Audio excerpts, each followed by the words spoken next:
برای یه املت سنتی.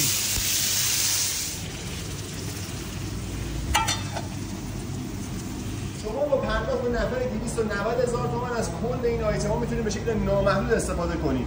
میرزا قاسمی، نیمرو، هات‌داگ، کوکتل، سیب زمینی تنوری، تخم مرغ آبپز، املتو بگو. این میشه سوسیس بندری، عدسی، خوراک لوبیا، هر چند بار هر چقدر که بخواید. بریم سراغ بخش جذاب املت بار شادمان. اینجا شما هر چقدر بخواید میتونید املت سفارش بدید، هر تعدادی هم که دلتون میخواد. آیتما رو انتخاب میکنید و بچه‌ها زحمتشو میکشن. این سوسیس تخم مرغ و مشکی برام بزن.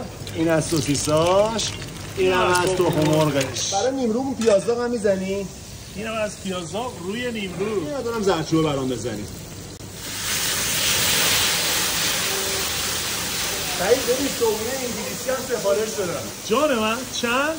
با همون 290 تومان. ببین چه صبحونه انگلیسی میزنن. بریم سراغ بوفه سرد صبحونه. با همون 290 تومان از آیتم‌های سرد هم به شکل نامحدود میتونید استفاده کنید، مثل ژامبون، پنیر، لیمو، خیارشور، گوجه، پنیر دوباره، کره، عسل، مربا، سبزیجات و حتی زیتون.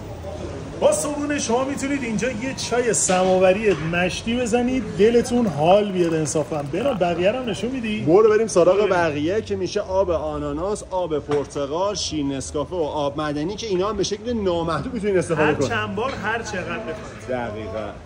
کل این میز صبحونه‌ای که میبینید شده فقط 290,000 تومان. کل روزهای هفته به غیر از شنبه شما تشریف بیارید باغ رستوران زیبای شادمان تو جاده فشم، میتونید صبحونه بزنید به بدن کیفشو ببرید.